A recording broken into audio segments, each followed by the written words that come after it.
Good afternoon, everyone, and thank you for joining us for this webinar today. Bon après-midi tout le monde et merci de vous être joints à nous aujourd'hui. Donc, c'est une partie du projet sur l'initiative pour l'accessibilité et nous allons simplement commencer aujourd'hui. Alors, ce webinaire va tourner autour du thème de démystifier la stigmatisation et les préjugés liés au handicap, à la race et à l'immigration. Alors, nous avons quelques règles d'entretien. Tout d'abord, assurez-vous de d'écrire votre nom complet avec votre nom et l'organisation d'où vous venez, l'organisme d'où vous venez. Sachez que c'est un événement bilingue qui va être présenté en français et en anglais. Maintenant, si vous voulez choisir la langue de votre choix, vous pouvez aller en bas, cliquer sur le globe et vous aurez un menu pour sélectionner le langage de votre choix. Il y a aussi des services d'interprétation qui sont disponibles en français et en anglais. Nous avons aussi l'ASL, le langage des signes américain, et le LSQ, le langage des signes québécois. N'oubliez pas de mettre votre micro en sourdine ou de le fermer si vous n'êtes pas en train de parler afin de réduire le bruit. De plus, sachez que nous avons un sous-titrage disponible. Dans la barre des menus, si vous voulez y accéder, cliquez sur Afficher le sous-titrage, CC, et ensuite vous pouvez choisir d'activer ou de désactiver le sous-titrage. Ensuite, pour accéder à la transcription, dans la barre de menu, cliquez sur Afficher ou Show Captioning, afficher la transcription et vous allez pouvoir choisir de voir la transcription complète. Si vous avez une question, vous pouvez utiliser l'option Q&A au bas. Si vous voulez prendre la parole, utilisez l'icône Levez la main et soyez attentif lorsque les autres vont parler et bien sûr, soyez respectueux de l'opinion de tout le monde. De plus, évitez le multitâche pour que vous puissiez vous concentrer sur ce qui est dit. Veuillez aussi prendre note qu'à la fin de la session, nous allons avoir un sondage pour le webinaire. Prenez quelques minutes simplement pour y répondre. De plus, ceci est une session qui est enregistrée. Si vous êtes confortable, vous pouvez simplement rester. On veut juste que vous sachiez que c'est enregistré. Alors maintenant, j'aimerais souhaiter la bienvenue à Siam qui va nous faire la reconnaissance des terres. Thank you, Tekla. Welcome everyone. Merci, Tekla. Bienvenue à tous. This is the land acknowledgement. I would like to begin Ceci by est la reconnaissance des terres. Je voudrais commencer par reconnaître les territoires traditionnels des peuples de l'île de la Tortue. La terre sacrée sur laquelle nous sommes réunis aujourd'hui est un site d'activité humaine depuis 15 000 ans. Nous reconnaissons que la terre sur laquelle Okasi est située est le territoire traditionnel de nombreuses nations, y compris les Mississauga, les Anishinaabe, les Inuits et les Métis, les Chippewa, les Haudenosaunee, les Wendat et de nombreuses Premières Nations Inuits et Métis. Tekla, can you go back to the slide before? Tekla, est-ce que tu pourrais retourner à la diapositive d'avant? Alors, so we were at Peoples and it is now home to many diverse First Nations, Inuit and Métis people. Ce territoire This territory was the subject of the dish with one spoon wampum.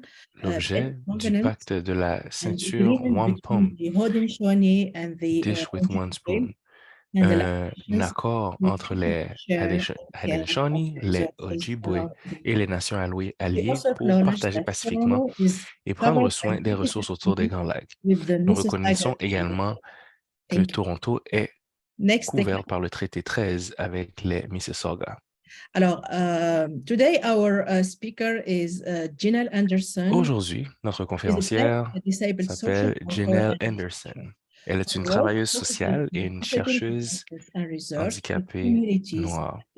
Son travail est axé sur la justice en matière de handicap et sur la recherche auprès des communautés à l'intersection de la négritude, du handicap et de l'immigration.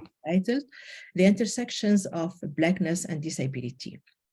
Most recently, she co-led IC Community's capacity building research Très project, récemment, elle a co-dirigé le environmental projet stand done in de collaboration recherche with sur le renforcement des capacités de la communauté du This SCCD, included a une Canada-wide analyse environnementale réalisée pointing en flag collaboration after avec Emploi et disagreements Développement and social Canada. of an Ce innovative projet strategy. comprenait un audit Therefore, pan-canadien des the services de vision soutien and aux personnes participation handicapées flag noires as a et cause of disability racialisées in Canada. à l'élaboration d'une In stratégie addition, Janelle d'engagement has a visant background in community l'amélioration, engaged l'inclusion research sociale et la pleine survivors participation des personnes handicapées noires et racisées au developing Canada. culturally En responsive outre, evaluation elle possède une frameworks, expérience de la co-design recherche communautaire avec des survivants noirs d'homicides d'élaboration stakeholders. adaptée à la co-conception de Welcome to plans de Janelle and the mobilisation floor is des yours. connaissances et des parties prenantes marginalisées. Bienvenue à Janelle Anderson. Hi everyone, I'm just gonna share my screen. Bonjour tout le monde. Donnez-moi un instant, je vais partager mon écran.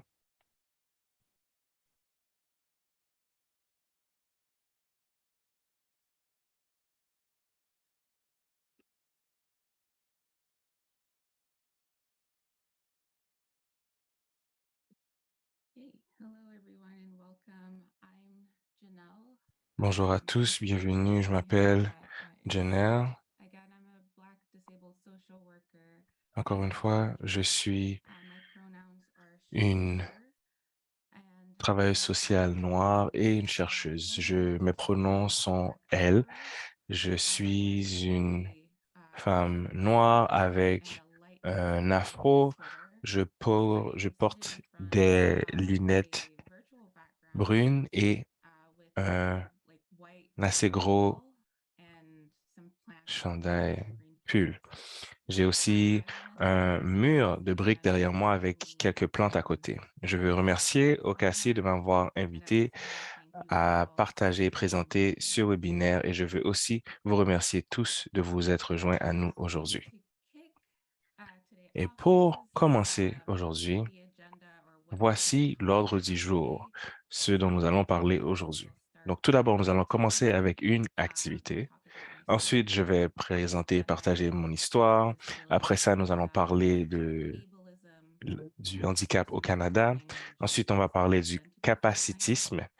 On parlera après ça du langage axé sur la personne et le langage axé sur l'identité pour ensuite parler du handicap et un appel à l'action et conclure avec une réflexion. Maintenant, juste pour que je puisse vous connaître un peu mieux, et je sais que certains d'entre vous ont commencé à vous présenter dans le chat, dans le clavardage. Merci beaucoup de l'avoir fait. Mais vous allez voir que dans le clavardage, dans le chat, on va avoir un lien pour menti.com. Vous allez recevoir le lien et un code pour que vous puissiez participer. Laissez-moi savoir lorsque vous serez prêt. En passant, j'ai affiché le code sur mon écran pour que vous puissiez y accéder aussi. Donc, c'est 1 8 5 6 0 6 4 3. Génial.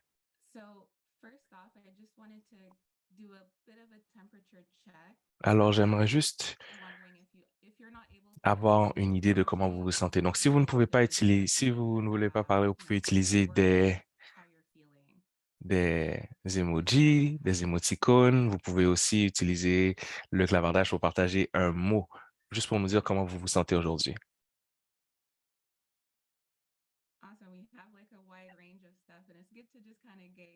Génial. On voit qu'il y a un grand éventail de différents états d'esprit. Donc, merci à vous tous de participer. Génial. Parfait. Nous allons passer à la prochaine question.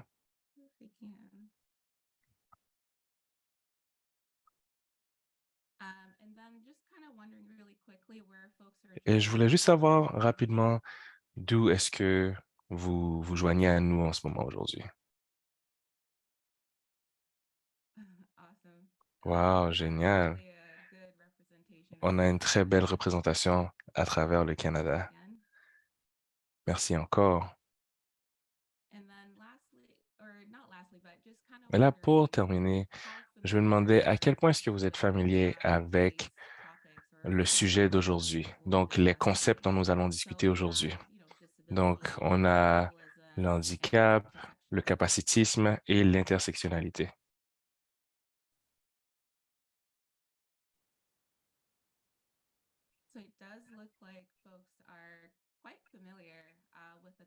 Donc, on voit que les gens sont assez familiers avec le sujet dont nous allons discuter aujourd'hui. Donc, merci Oku, merci de partager ça avec nous.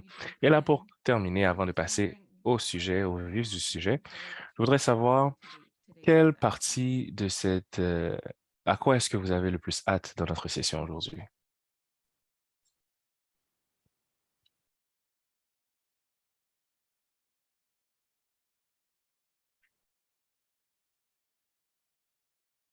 Awesome.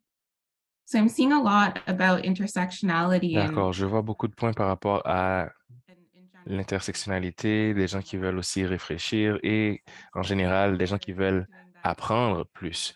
Merci à vous tous d'avoir cliqué et d'avoir participé.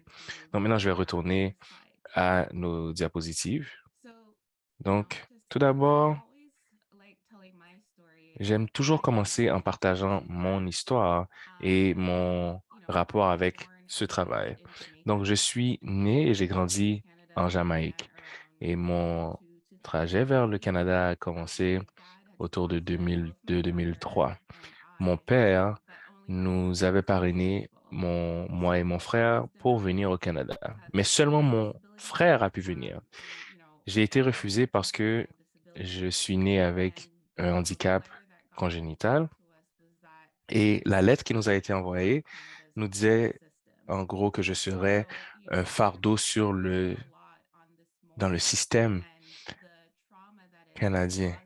Et j'ai réfléchi énormément à cela et ça m'a causé beaucoup de traumatisme et ça m'a fait internaliser des idées qui sont capacitistes et ça m'a fait me voir en tant qu'un fardeau, ça m'a fait voir mon corps d'une certaine façon différente, de reconsidérer mon utilité, non seulement pour moi-même et ma famille, mais aussi pour mon pays.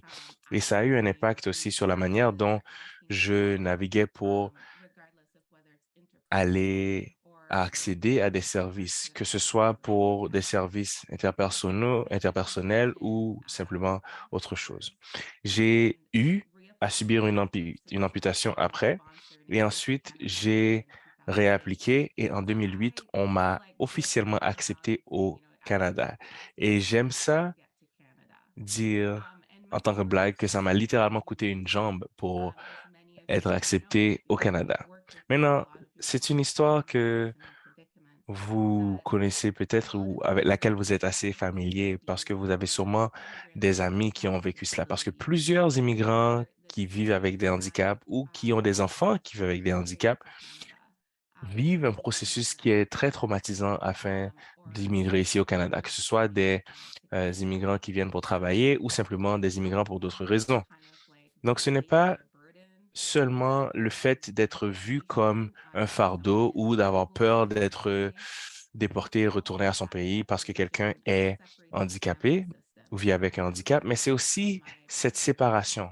On a même séparé des familles. J'ai été séparé de mon frère parce que lui avait la possibilité de venir ici, tandis que moi, je devais rester. Maintenant, parlons du handicap au Canada. Alors, en 2018, Statistique Canada a partagé les résultats du sondage canadien sur le handicap, qui a démontré qu'en 2017, autour de 22% des Canadiens qui ont plus de 15 ans et plus, ont ou vivent avec des handicaps. Les plus communs sont la douleur, l'accessibilité et la santé mentale. Il y a aussi d'autres handicaps qui étaient liés à la dextérité, l'apprentissage ou au développement. Donc, ceux-ci sont un peu plus délicats. Maintenant, le handicap au Canada a une corrélation négative avec les taux à l'emploi. Donc, c'est positivement relié avec le taux de chômage. Donc, on voit que les personnes qui vivent avec un handicap ont 59% de chances de plus de ne pas avoir accès à un emploi, ce qui est beaucoup plus pour ceux qui vivent entre 24 à 65 ans. De plus, parmi les 6,2 millions de Canadiens en situation de handicap, approximativement 21,4% d'entre eux s'identifient comme étant immigrants. Et à la fin de 2020, Statistique Canada a partagé ces données désagrégées du sondage dont nous avons parlé et ils ont séparé tout cela en catégories raciales. On a découvert que 14,3% des personnes ayant un handicap au Canada qui ont répondu à ce sondage s'identifient comme racisés. La plus haute représentation, c'était les Sud-Asiatiques. Et je crois que c'est très important de savoir que le nombre de personnes qui vivent avec un handicap, que ce soit des handicaps, des immigrants ou des gens qui ont simplement répondu au sondage, n'ont pas tous été soumis à ce sondage. Par contre, la stigmatisation des personnes qui vivent avec les handicaps au Canada fait en sorte que les gens veulent souvent éviter de s'identifier comme étant des personnes qui vivent avec des handicaps. Et j'aimerais prendre le temps de citer Alex Swan, dire que les personnes handicapées ont toujours existé, que ce terme est utilisé, soit utilisé ou pas. Donc pour moi, ce n'est pas un monolithe et ce n'est pas non plus un terme qui est très clair et binaire, où on peut clairement voir quelqu'un qui est handicapé ou quelqu'un qui ne l'est pas. Parce que c'est quelque chose qui est sur un spectre. Certaines personnes peuvent avoir l'air d'être handicapées et ne le sont pas, et l'inverse aussi. Le handicap peut être social, biologique et mental. Donc, il faut voir que l'identité emmène un risque en même temps que la fierté. Alors, j'aimerais prendre le temps de présenter ça parce que pour moi, ce n'est pas très facile de définir ce qu'est le handicap parce que c'est tellement divers que, vous savez, certaines personnes pourraient avoir quelque chose qu'ils ne considèrent même pas comme un handicap. Et parfois, des handicaps que certaines personnes pourraient considérer en tant qu'handicap peuvent être quelque chose qui dépend entièrement de l'environnement où ils vivent. Nous voyons aussi que l'inadmissibilité médicale a un impact sur le statut d'immigration d'un nouvel arrivant au Canada. Donc, c'est pour cela que plusieurs personnes peuvent avoir peur de dévoiler, de divulguer qu'ils vivent avec un handicap. J'ai aussi inclus cette définition du capacitisme ici. C'est une définition qui m'a été présentée par un ami, un collègue, et ça a été créé par Talia Lewis en communauté avec d'autres personnes racisées négativement et qui vivent avec un handicap. Et j'aime beaucoup cette définition parce que ça englobe très bien la nature de combinaison qu'il peut y avoir entre les systèmes d'oppression et le fait que le capacitisme est vraiment très, très ancré dans le racisme, le colonialisme et beaucoup d'autres choses. Donc, le capacitisme n'est pas quelque chose qui tient seul de manière en silo. Donc, la définition nous dit qu'un système de valorisation du corps et de l'esprit basé sur des idées construites par la société de normalité, des idées de productivité, de désirabilité, d'intelligence, d'excellence et de forme physique. Ces idées construites sont profondément enracinées dans l'eugénisme, l'anti-noir, la misogynie, le colonialisme, l'impérialisme et le capitalisme. Cette oppression systémique qui amène les gens et la société à déterminer les valeurs des gens en fonction de leur culture, de leur âge, de leur langue, de leur apparence, de leur religion ou de leur lieu de naissance ou lieu de vie, que ce soit leur santé, leur bien-être et ou leur capacité à se reproduire de façon satisfaisante, à exceller et à se comporter.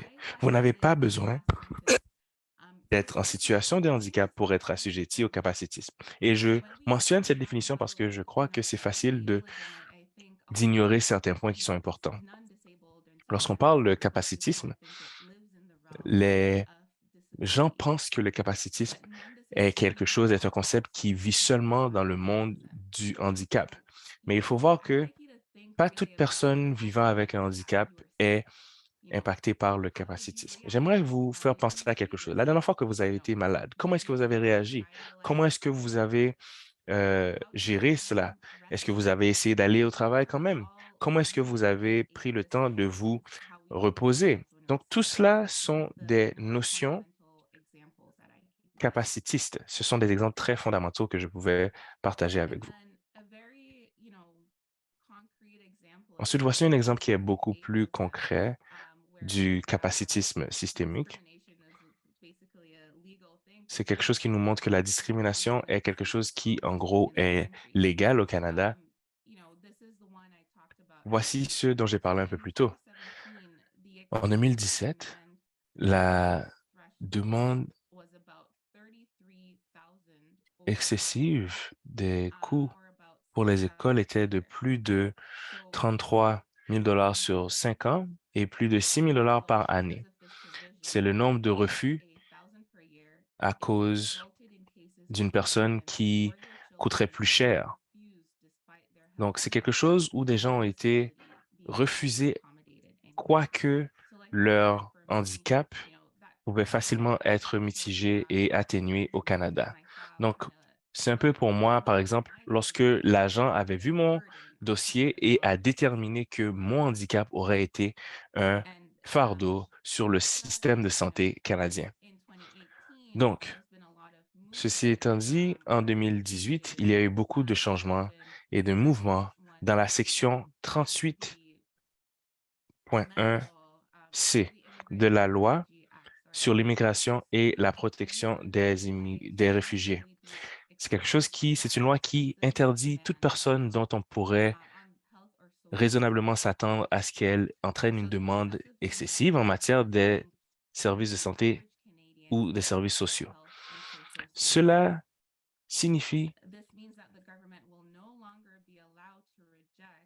que le gouvernement ne sera plus autorisé à rejeter des demandes de résidence permanente de personnes souffrant de conditions graves ou de problèmes de santé ou de handicap. Donc, quoique c'est une amélioration assez visible, plusieurs personnes ont mentionné que ce serait peut-être mieux d'enlever complètement la clause, parce que même s'il y a des changements et des améliorations, il y a beaucoup d'autres personnes qui sont exclues parce qu'elles vivent avec un handicap ou qu'un membre de leur famille vit avec un handicap. Donc, cette inadmissibilité médicale et politique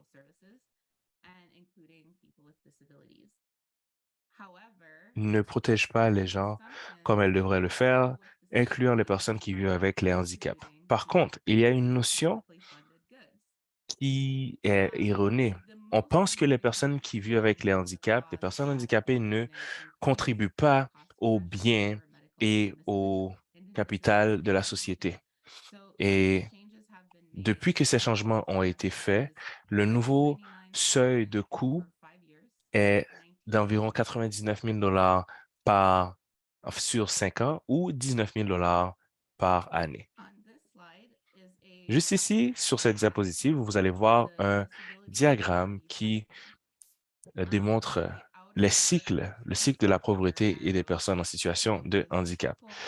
Le cycle à l'extérieur que vous voyez en bleu foncé montre le déplacement de la vulnérabilité, de la pauvreté et de la mauvaise santé qui emmène vers un handicap, et cela créer la pauvreté qui, à nouveau, ramène à la vulnérabilité, la pauvreté et à la mauvaise santé.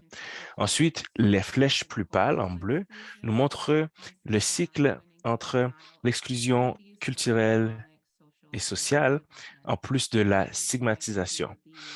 Cela nous emmène au déni des possibilités de développement économique, social et humain, qui ensuite nous emmène au déficit en matière de droits économiques, sociaux et culturels, qui ensuite nous emmène à la participation réduite à la prise de décision et déni des droits civils et politiques. Donc ça nous démontre que la pauvreté ne peut jamais réellement être éradiquée jusqu'à ce que nous permettions aux personnes handicapées d'avoir accès aux ressources pour que leurs besoins soient comblés. Cela nous montre que les personnes qui vivent avec un handicap vont souvent être poussées vers la pauvreté. Et on peut voir aussi que la pauvreté est souvent une conséquence. Et en plus de ça, cette conséquence finit par créer encore plus de pauvreté. Parce que en étant pauvre, on finit par être vulnérable à la pauvreté et de la mauvaise santé, qui crée des handicaps, qui crée encore de la pauvreté. Donc, l'écart entre les riches et les pauvres continue de s'agrandir. Et nous avons vu ça durant la COVID et après la COVID.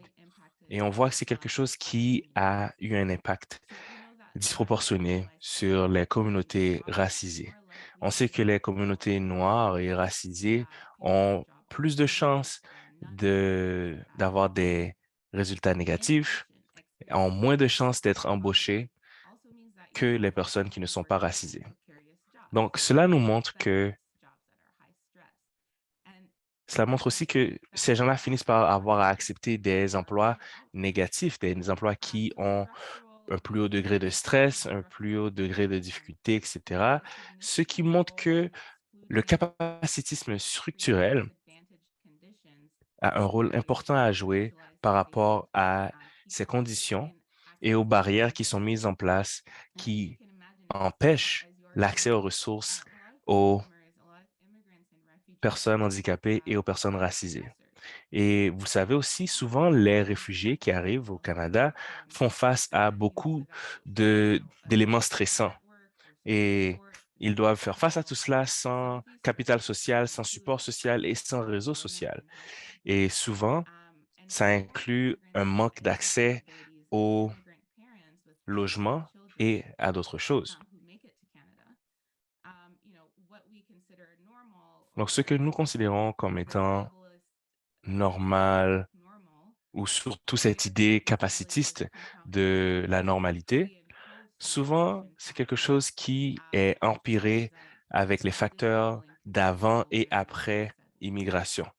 Et ça finit par développer encore plus de barrières.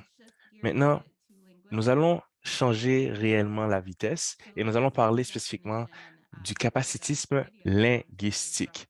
Et ceci est la définition venant de Linda Brown, qui nous dit, Lydia Brown, qui nous dit d'utiliser le langage du handicap, que ce soit directement ou en tant que métaphore, comme un moyen d'insulter les autres, de rejeter les autres, d'exprimer votre répugnance véhémente envers eux ou leur point de vue, ou aussi d'invalider leur point de vue, en fait, est un fait qui est extrêmement capacitiste et souvent saniste, neurotypicaliste, audiste et vidiste. Ableist language that we typically use in our Voici quelques exemples du langage que nous utilisons. Ce sont un langage capacitiste. Alors, ce diagramme montre, ou ces diagrammes aussi montrent une alternative. Voici quelques exemples que je voudrais souligner ici. Par exemple, à la gauche, le diagramme, par exemple, les personnes où les personnes sont confinées dans un fauteuil roulant. il utilise un fauteuil roulant. Ça, c'est la suggestion. Et au lieu de dire ils sont handicapés, ils sont en situation de handicap.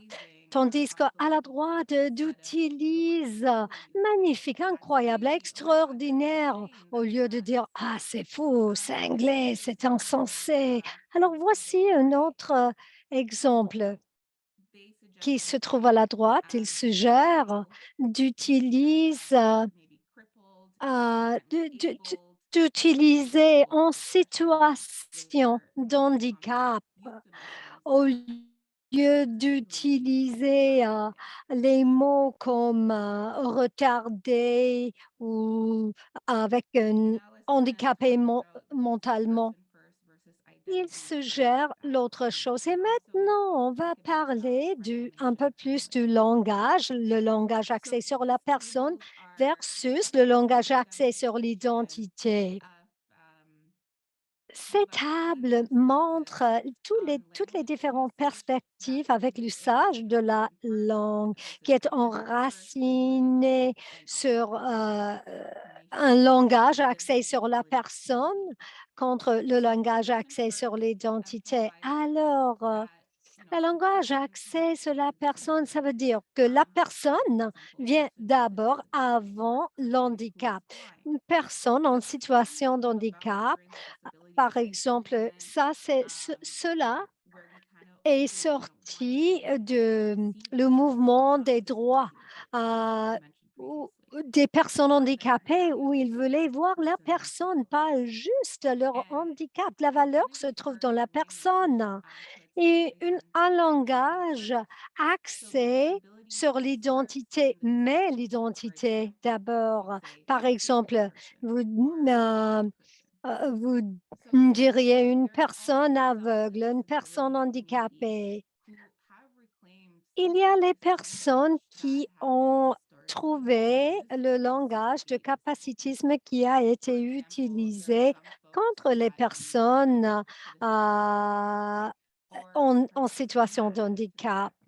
Par exemple, il y a certaines définitions des personnes, tandis que dans plusieurs organisations, ils ont changé d'utiliser un langage axé sur la personne, mais plusieurs d'entre nous, dans la communauté des personnes en situation de handicap, nous choisissons d'utiliser un langage axé sur l'identité.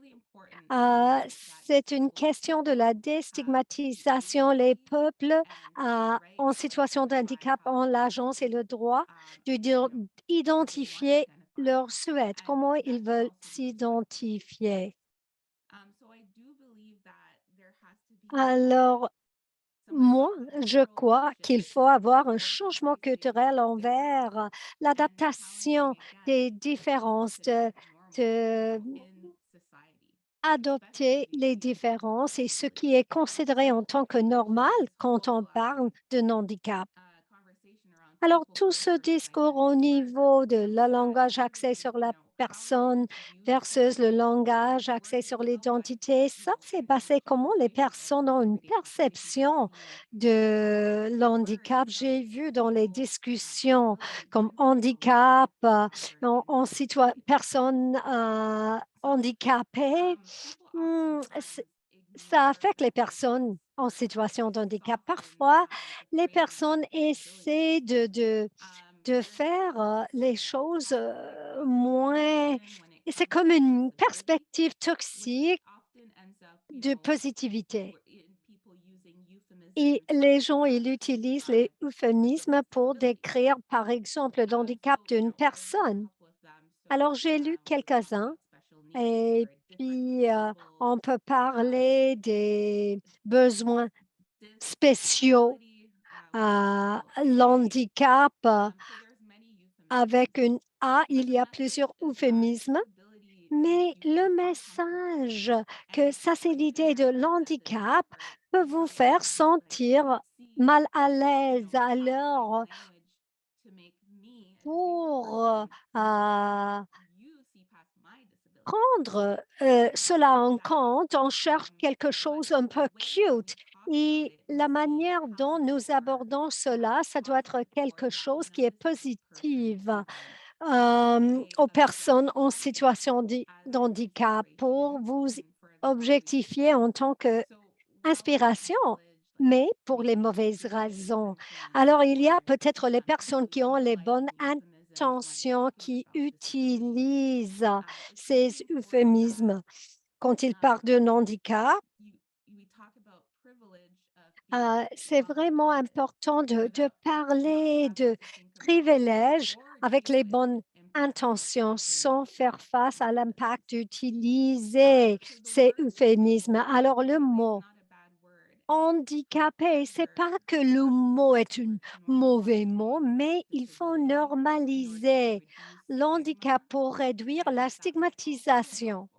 Et cela, de certaines manières, pour aider le capacitisme interne à l'interne, qui est un peu comme le stigmatisme internalisé, intériorisé, je veux dire. Il faut reconnaître le langage, ça c'est pour nous, avec le privilège de changer la langue. Cela peut nous aider à comprendre à quel point le capacitisme est répandu, c'est systémique, c'est institutionnalisé. Il y a, on pense qu'il y a les personnes qui sont défectueuses. Et le capacitisme entraîne une idée une définition violente. Maintenant, il faut repenser le handicap. C'est vraiment important quand on regarde les différents chiffres et que nous réfléchissions comment la société voit l'handicap, parce que c'est un obstacle en plus de ces facteurs que nous avons déjà mentionnés, parce que ça affecte comment les personnes peuvent avoir accès à leurs besoins. Nous pouvons voir les différentes autres formes d'oppression, capacitisme, les préjugés, le racisme. Et ces personnes sont plus probables d'être les personnes en chômage, les personnes sous-employées. Et par exemple, dans le marché du travail, dans le secteur du logement, de l'éducation, ce n'est pas accessible aux plusieurs personnes en situation de handicap parce que soit le déni de faire les adaptations ou deuxièmement, ce ne sont pas les choses qui ont été envisagées. Les gens n'attendent pas euh, ces, ces choses. Souvent, les personnes en situation de handicap doivent demander les adaptations pour qu'on puisse participer comme tout le monde de façon équitable. Alors, le modèle social change la blâme envers l'environnement et cela reconnaît qu'il y a multiples manières de participer au sein de la société. Il y a plusieurs manières de contribuer envers la société. Pour cela, il faut mettre en défi ce qui est normal, le normal qui reconnaît juste une façon, qui exclut les personnes qui ne participent pas. Et cela affecte les autres, ça veut dire les personnes en situation de handicap. Comment nous pouvons défendre les intérêts pour avoir les structures plus inclusives dans les politiques? Moi, je trouve que cela est tellement important, toujours attendre il faut toujours attendre qu'il y aurait les personnes handicapées dans la salle, dans chaque programme, dans chaque salle. Et je retourne à la première diapo, 1/5 Canadiens s'identifient en tant que personnes en situation de handicap. Et il faut reconnaître que le capitalisme, et cela peut affecter notre valeur, les perceptions là-dessus, comment nous contribuons au marché du travail. Plusieurs personnes handicapées, ils sont affectés par les différents facteurs, ils ont une participation limitée dans le marché du travail. Nous pouvons parler de l'exclusion intentionnelle des personnes en situation de handicap. Le narratif, là, dans la mentalité de la société, c'est que les personnes en situation de handicap ils ne participent pas. Je vais vous donner un exemple. Une fois, j'ai pris un Uber et le conducteur, le chauffeur, il a fait un commentaire. Je lui ai dit, je travaille. Il a dit, ah, très bien, très bien. Tu n'es pas juste à la maison quand on sort à l'assistance sociale. C'était un commentaire tellement offensif. Peut-être il voulait faire un complément, mais cela était offensif et c'était enraciné dans le capacitisme et cela montre à quel point est inaccessible plusieurs systèmes, comme par exemple le système d'éducation. Et plusieurs endroits sont pas accessibles et plusieurs sites n'ont pas l'accessibilité. Même dans ma propre exclusion, quand nous avons fait notre demande pour venir au Canada, comment vous participez dans le marché du travail et comment vous allez contribuer à l'économie, c'était lié à être exclu du Canada parce que j'allais représenter un fardeau au Canada avec cette idée que je n'allais pas contribuer au système, mais au contraire, je contribue. Une autre manière de repenser l'handicap, j'ai mis ici la justice pour les personnes en situation de handicap. Ça, c'est pour les membres trans, queer et les autres membres. C'est un collectif qui a été fondé en 2008 par Patty Byrne, Neil Ningus, Stacey Milburn, Leroy Moore, Eli Claire et Sébastien Margaret.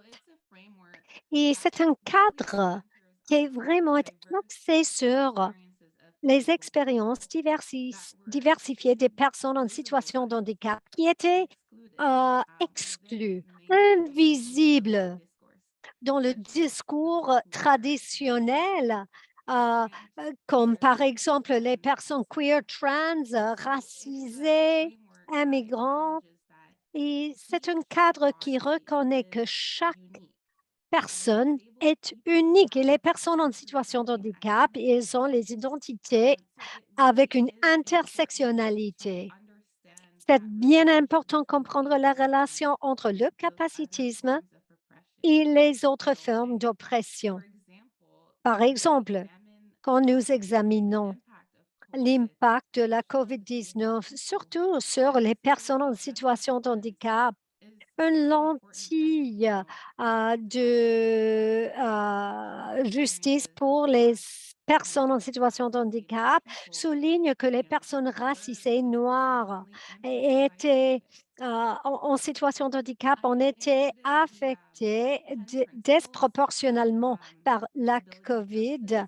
J'ai inclus quelques principes dans cette diapo, mais pour aujourd'hui, je vais parler que de l'intersectionnalité.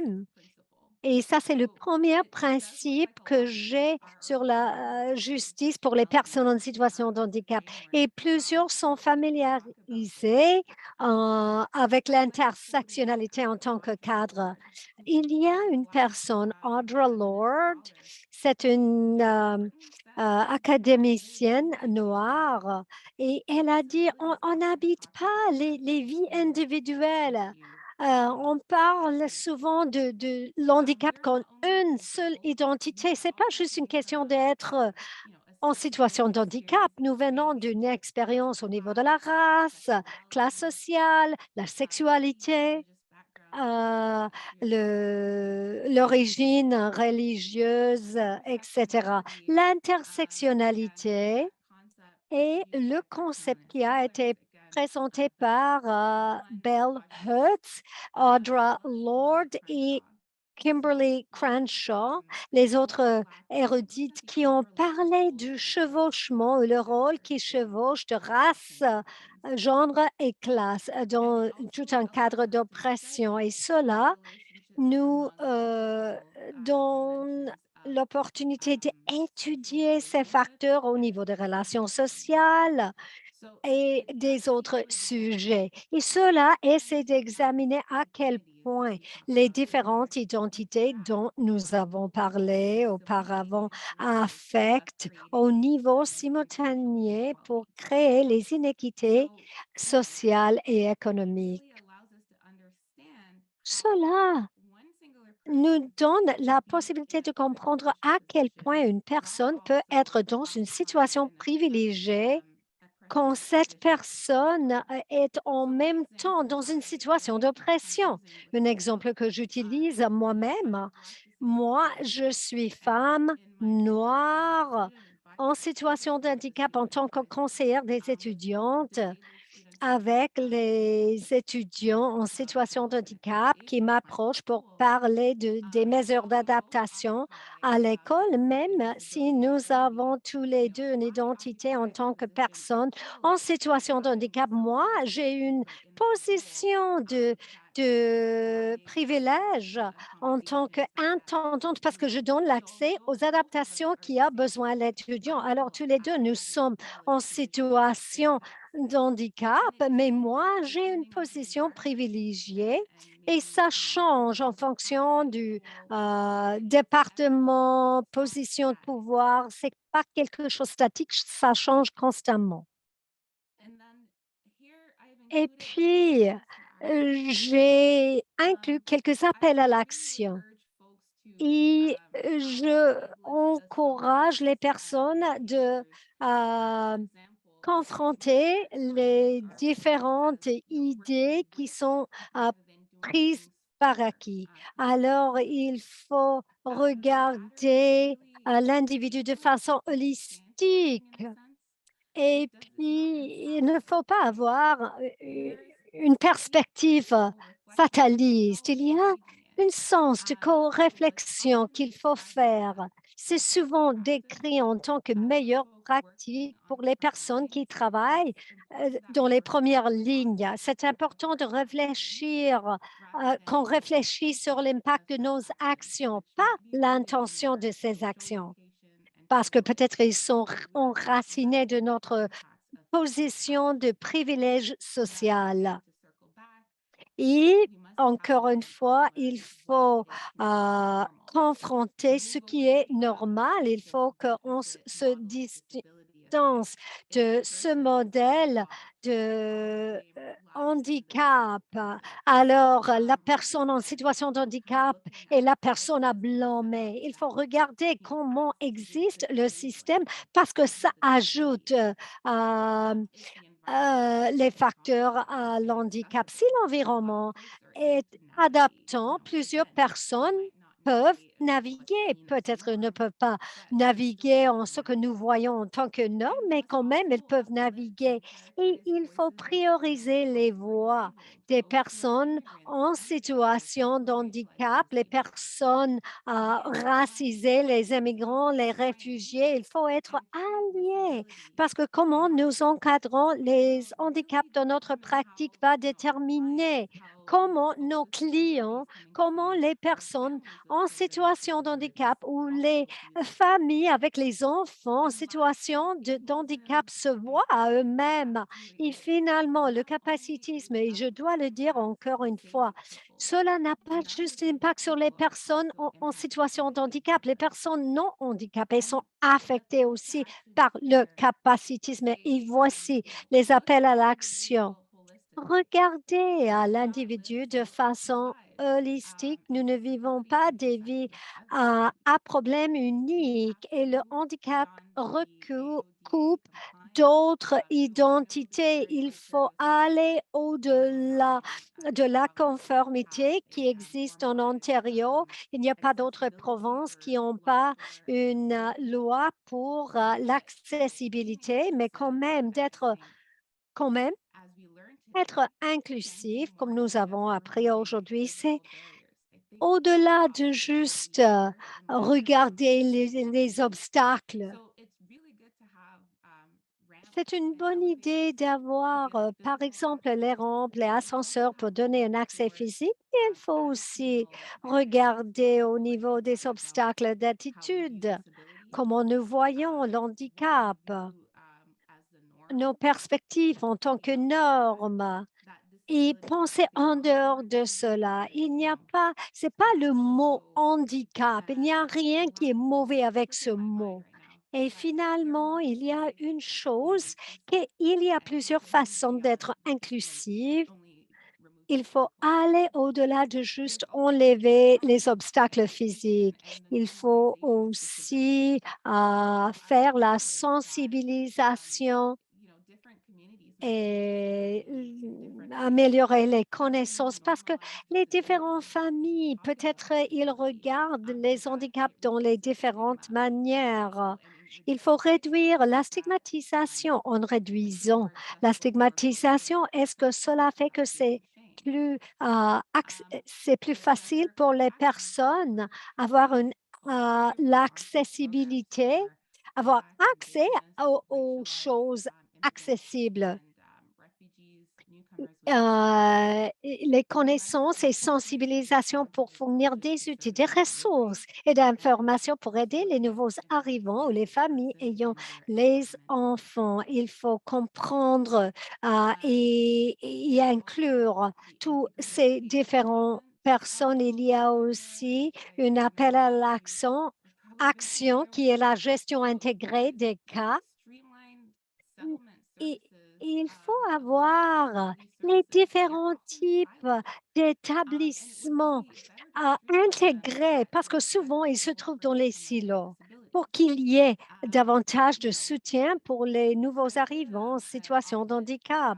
J'ai fait un audit il y a un an qui a envisagé s'il y avait des services pour les personnes, les nouveaux arrivants racisés, noirs, autochtones, handicapés. Il y avait très peu de services qui ont fourni des programmes avec cette intersection d'identité. Et ça, c'est à cause de la structure de financement pour ce type de service. Les services sont ciblés sur les besoins ethnoculturels parce qu'il y a la supposition que les nouveaux arrivants, les immigrants, ils partagent une expérience homogène. Mais cela efface l'expérience des personnes en situation de handicap. Il faut reconnaître aussi, il faut avoir une sensibilisation pour fournir des outils, des ressources et d'informations pour aider les nouveaux arrivants ou les familles ayant des enfants en situation de handicap à se sentir habilités pour naviguer tous les différents systèmes, le système médical, par exemple, le système d'éducation. Alors, finalement, je voudrais terminer avec un exercice de réflexion. Je voudrais demander aux personnes d'ouvrir le Menti encore une fois. Pourriez-vous ajouter le lien à la boîte à clavardage? Il y a aussi le code. Et alors, la première réflexion dont je veux que vous participiez. Je sais que j'ai dit plusieurs choses, mais qu'est-ce qui vous a interpellé aujourd'hui?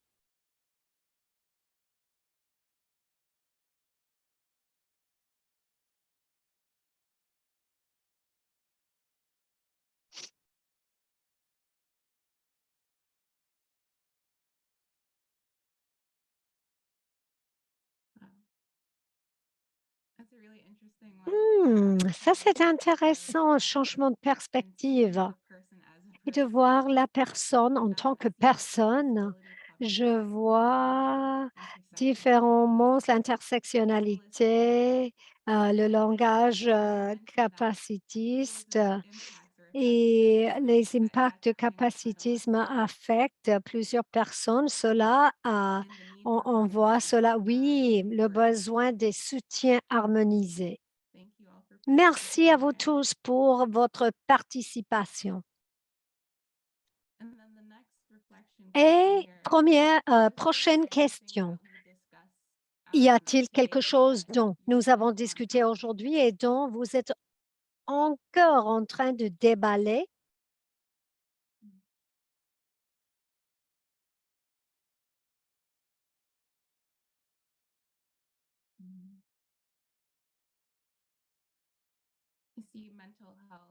Santé mentale, comment se déplacer? Ah oui, où on peut aller, le capacitisme, la langue, à penser de façon critique, comment le capacitisme affecte tout le monde, les différentes stratégies. Au niveau des stratégies pratiques, je vais toucher là-dessus. C'est une question de travailler avec les PANDC, les personnes autochtones noires et de couleur. Comment vous pouvez utiliser votre pouvoir pour donner l'accès aux autres? Plusieurs initiatives doivent être dirigées par les personnes impactées. Comment donner à ces personnes les outils pour faire le plaidoyer et pas juste que le plaidoyer soit fait pour eux? Plusieurs choses intéressantes qui sont en train d'être déballées. Un accès de communication équitable pour les personnes sourdes et ça, c'est vraiment intéressant, comment donner les services aux personnes quand les familles ont les perceptions différentes au niveau de l'handicap. Bon, il faut être là où la personne se trouve. Plusieurs personnes en situation de handicap, peut-être ils n'identifient pas en tant que personne en situation de handicap. Ils ne veulent pas l'étiquette à cause des implications qui sont rattachées avec cela. Alors, juste où se trouvent ces personnes? Il peut avoir un peu de psychoformation là-dessus, mais c'est vraiment une question de voir où se trouvent ces personnes et de les rencontrer là-bas. Je connais plusieurs personnes.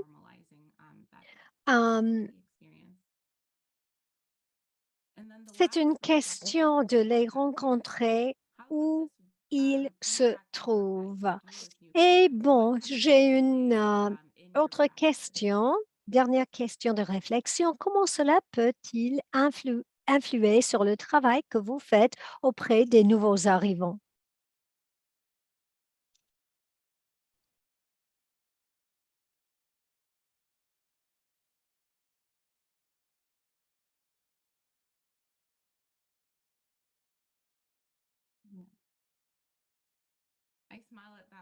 Ah oui,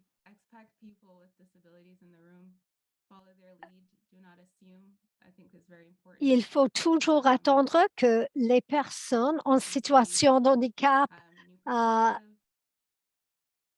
se trouvent dans la salle et être sensible au niveau de la première langue de la personne, fournir davantage de perception au niveau de multiples obstacles auxquels les personnes sont confrontées, les nouveaux arrivants qui sont affectés aux causes de comportements non éthiques.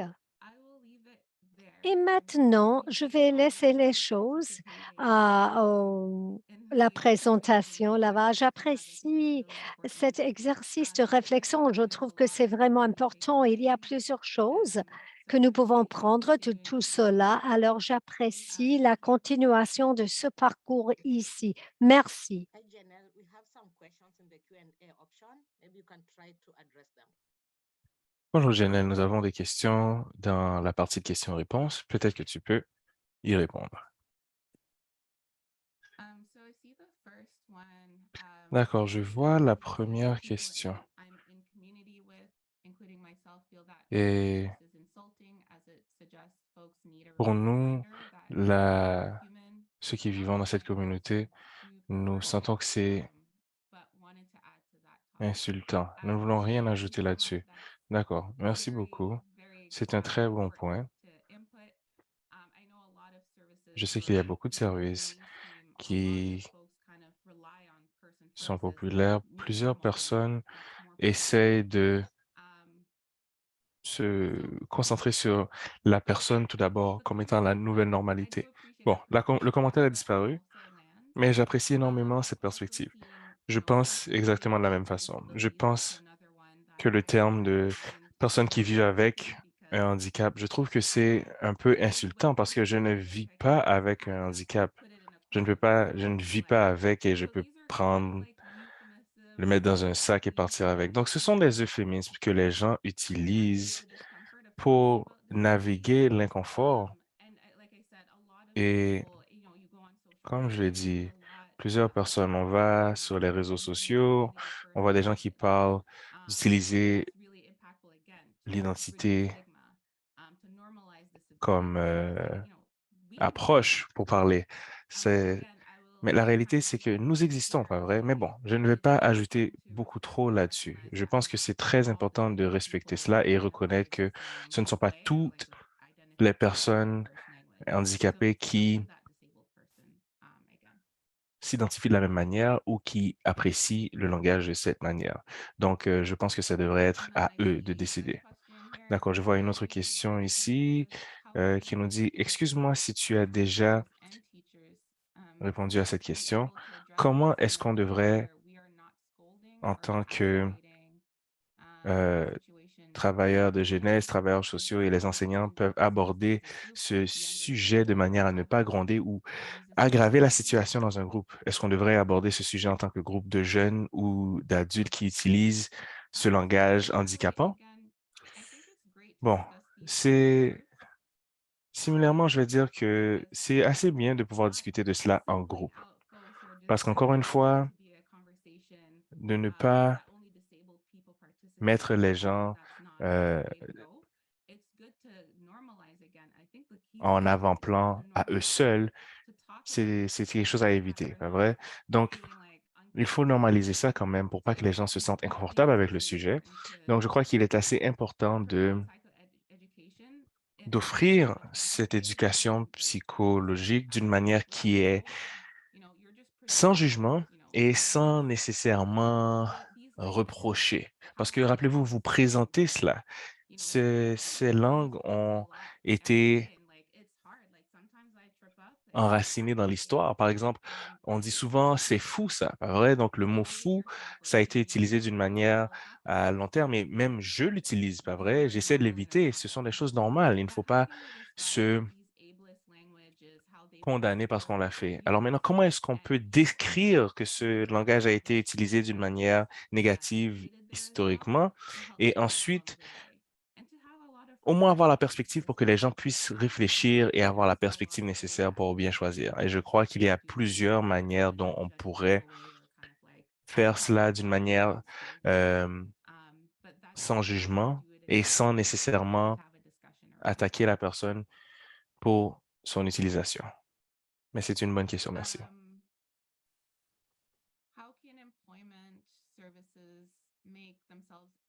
Alors, comment est-ce que les services à l'emploi peuvent être plus accessibles pour ceux qui sont handicapés, surtout dans un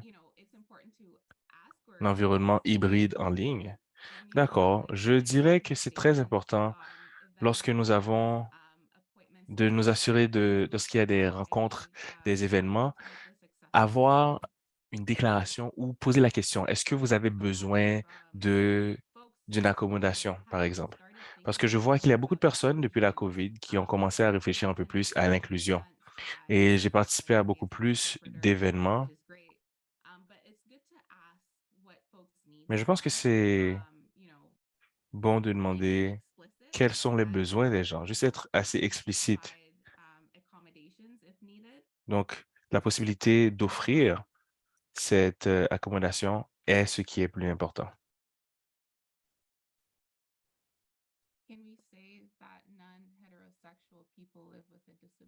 Est-ce qu'on peut dire que les personnes non hétérosexuelles vivent avec un handicap? Ah, je ne suis pas sûr de comprendre cette question, mais je vais dire que tout le monde peut avoir un handicap. D'accord. Auparavant, j'ai appris à utiliser le mot diversabilité, mais est-ce que c'est un euphémisme que je devrais éviter? Bon, je n'ai jamais vu celui-ci, mais pour moi, tout ce qui est autre chose que de dire handicapé, c'est un euphémisme. Et je comprends l'intention derrière. Et j'ai parlé avec des fournisseurs de services qui disent clairement qu'ils évitent de mettre handicap dans le nom de service juste pour pas que les personnes ne soient pas exclues à l'accès de ces services. Donc, je comprends l'intention vraiment. C'est juste, comment est-ce qu'on fait pour normaliser l'accessibilité si on n'est même pas capable de dire le mot ou au moins d'offrir l'éducation nécessaire pour réduire la stigmatisation. Donc, personnellement, je trouve que tout ce qui parle des handicaps sans mentionner le mot handicap, pour moi, c'est un euphémisme qu'il faut éviter.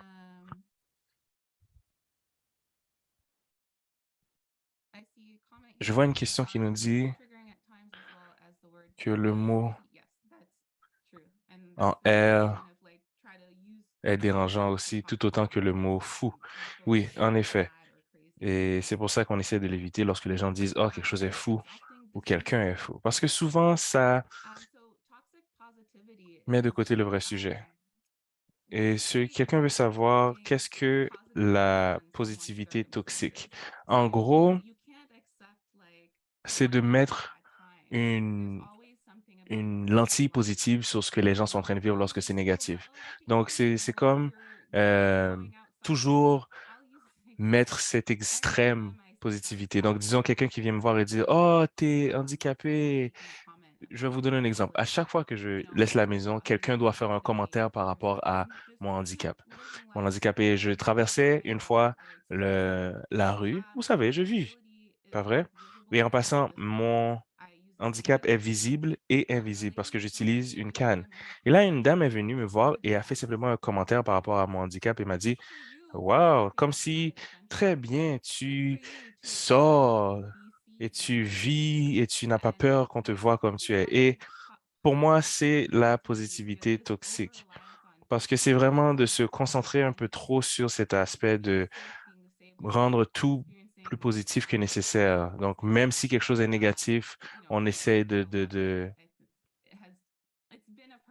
Bon, je dirais que ça fait partie du narratif dominant en ce moment, qui est de toujours être positif ou quoi que ce soit, mais ce n'est pas la réalité. La personne qui vit ça passe à travers des hauts et des bas chaque jour. Et rappelez-vous, tout n'est pas obligé d'être constamment quelque chose de positif. Donc, c'était toutes les questions que j'ai vues dans la section de questions-réponses. D'accord, merci beaucoup, Genève. De mon côté, certaines des, certaines des leçons que j'ai prises, c'est de remarquer les gens individuellement pour qu'on puisse adresser leurs besoins directement. Ensuite, par rapport aux programmes qui seraient ciblés directement, sont utiles et devraient être mis en place pour tous les groupes, peu importe le groupe, pour pouvoir gérer le côté du pouvoir. Et avec tout cela, ceci étant dit, s'il y a des questions additionnelles, mettez-les dans la partie Q&A. Et si vous avez d'autres commentaires, vous pouvez le mettre dans le chat ou dans le clavardage. Maintenant, je vais vous demander de garder quelques minutes. Nous allons débuter un sondage pour savoir qu'est-ce que vous avez pensé de notre webinaire et de cette manière, on pourra savoir qu'est-ce qu'on peut modifier pour la prochaine session.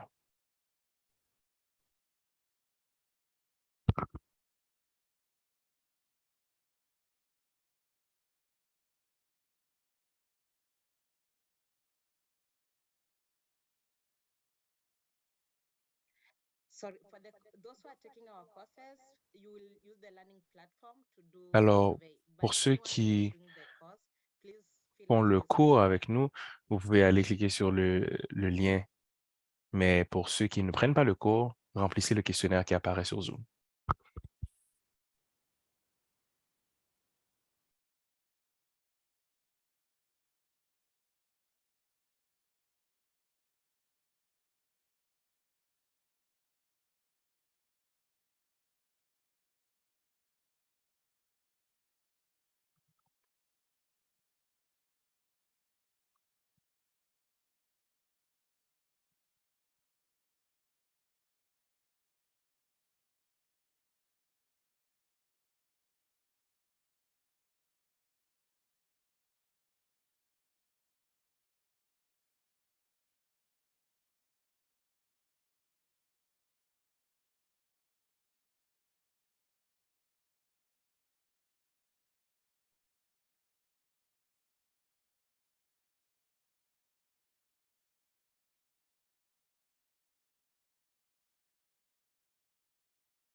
Pour les participants dans nos cours, vous pouvez répondre à ce questionnaire, à ce survey sur la plateforme Learn at Work. Donc, et puis, les questions sont en français et en anglais pour ceux qui demandent, hein.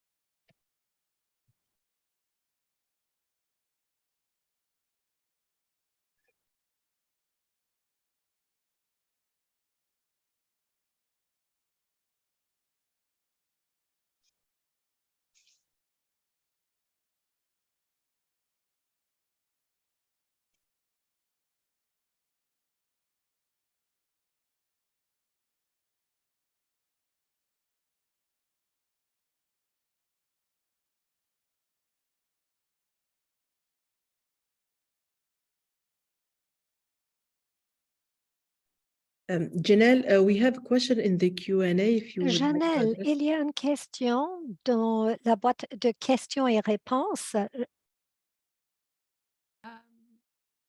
first one is in French. La première question est en français.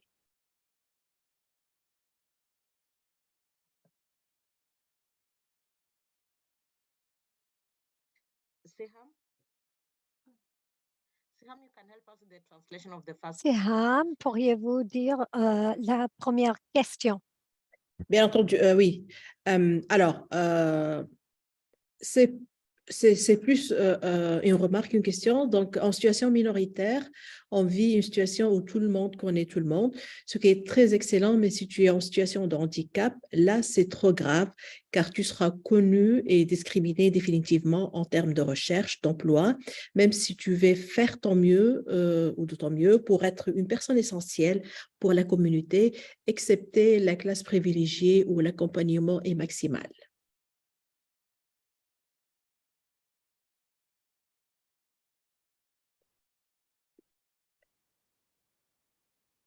Oh, sorry, is there an English translation for the first one, please?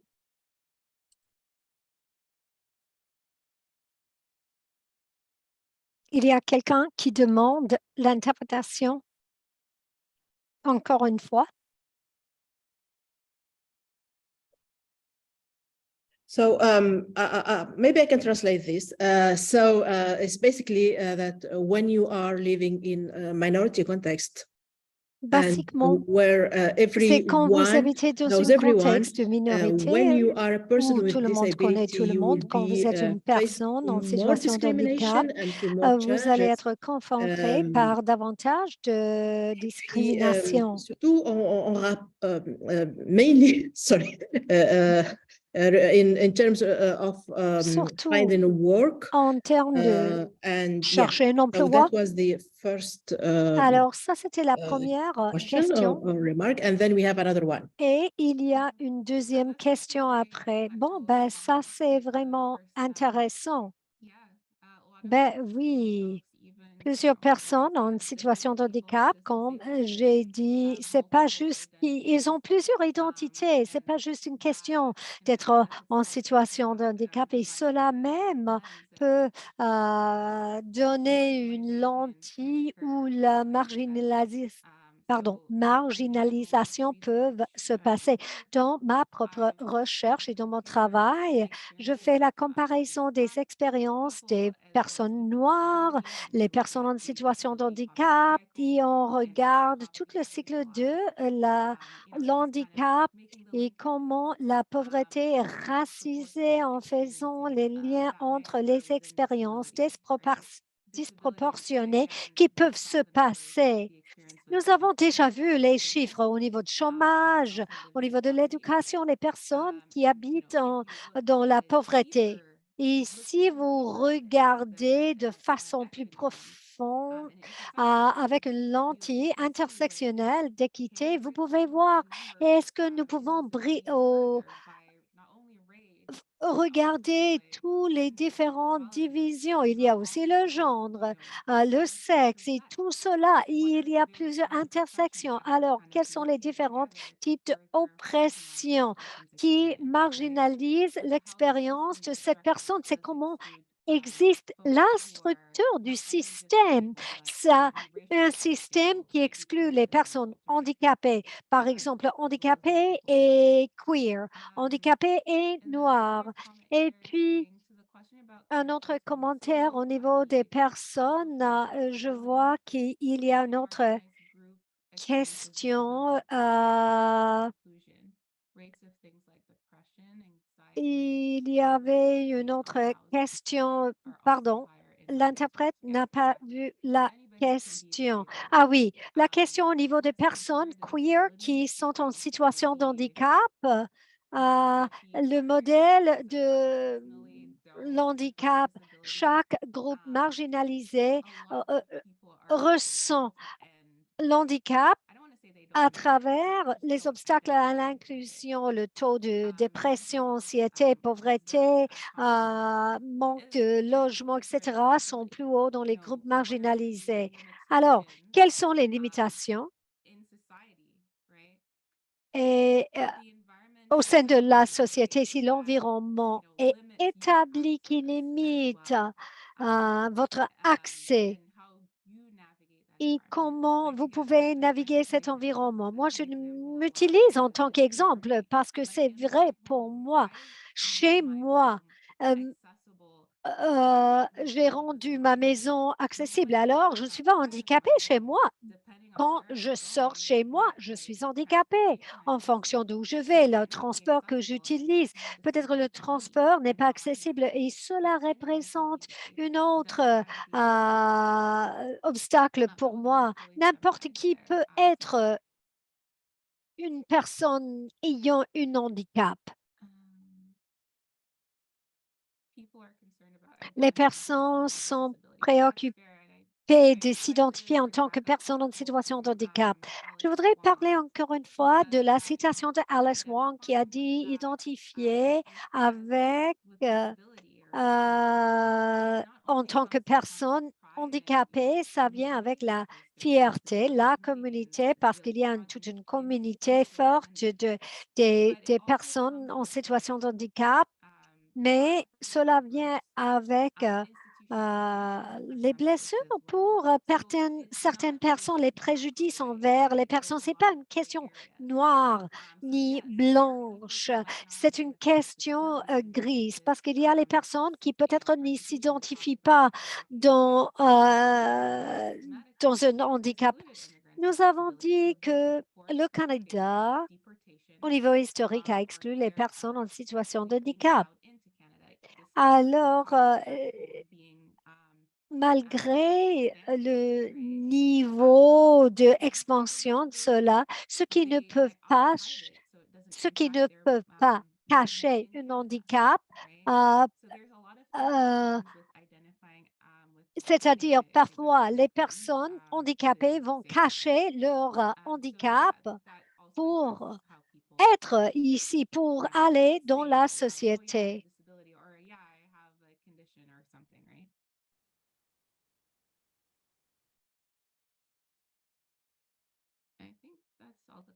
Je pense que ça, c'est tout. Ce sont toutes les questions. Thank you, Janelle, and thank you to everyone Merci, who Janelle. Merci made tout the le time to monde. attend.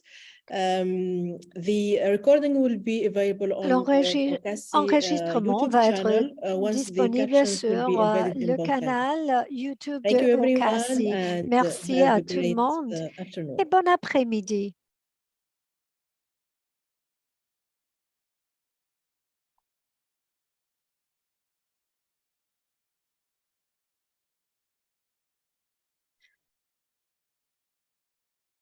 Okay, we can all